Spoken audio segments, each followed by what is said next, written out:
Hello guys, welcome back to my channel. আজকে আবার রাত্রিবেলা একটা ব্লগ নিয়ে এসে গেছি। তোমাদের সাথে শেয়ার করব চটজলদি কিভাবে প্রেসার কুকারে বিরিয়ানি করে। প্রথমেই দেখো আমি ভাত করার জন্য গরম জল বসিয়ে দিয়েছি। তার মধ্যে তেল আর নুন দিয়ে দিয়েছি, দিয়ে গোটা গরম মশলা আর তেজপাতা দিয়ে দিয়েছি। দিয়ে জলটা যখন একটু গরম হয়ে যাবে তখন আমি চালটা যে ভিজিয়ে রেখে দিয়েছিলাম বিরিয়ানি করার জন্য সেই চালটা দিয়ে দেবো। এবারে আমি এখানে পেঁয়াজ কেটে নিয়েছি, আলুও কেটে নিয়েছি, নিয়ে এখানে আমার ভাতটা ফুটছে। আর এখানে আমি মাংসটা ম্যারিনেট করে নেব। মাংস ম্যারিনেট করার জন্য চিকেন, দই আর আদা রসুন পেস্ট, বিরিয়ানি মশলা দিয়ে ভালো করে ম্যারিনেট করে নেব। নিয়ে আলুগুলো আমি ভেজে নেব। এটা খুব শর্টকাটে বিরিয়ানি, যে কেউ বানাতে পারবে। এমন কিছু না যে বিরিয়ানি শুনলেই লোকে ভয় পেয়ে যায়। এটা খুব সহজ পদ্ধতিতে আমি দেখাচ্ছি। এখানে আমি কিছু পেঁয়াজ বেরেস্তা ভেজে নিচ্ছি। এখানে আমার পেঁয়াজ বেরেস্তাগুলো ভাজা হয়ে গেছে। হয়ে যাওয়ার পরে এখানে আমি কড়াই বসিয়ে নিয়ে ওর মধ্যে তেল দিয়ে একটু রিফাইন তেল, একটু ঘি, একটু চিনি দিয়ে নেব। এটা দিয়ে দেওয়ার পরে আমি চিকেন যে ম্যারিনেট করা ছিল সেই চিকেনটা আর পেঁয়াজ কাটা কিছুটা ছিল সেটা দিয়ে দেবো। এখানে আমার লাগছে কেওড়া জল, গোলাপ জল আর মিঠা আতর।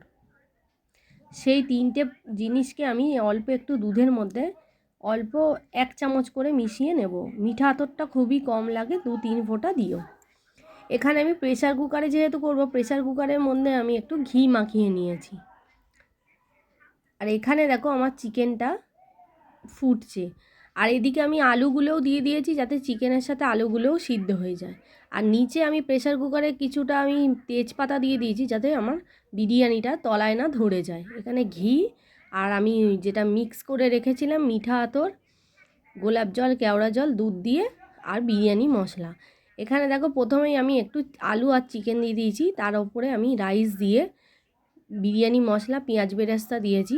আবার 1 কোট চিকেন দিয়ে আবার রাইস দিয়ে ওই দুধের মিশ্রণটা আমি মিশিয়ে নেব।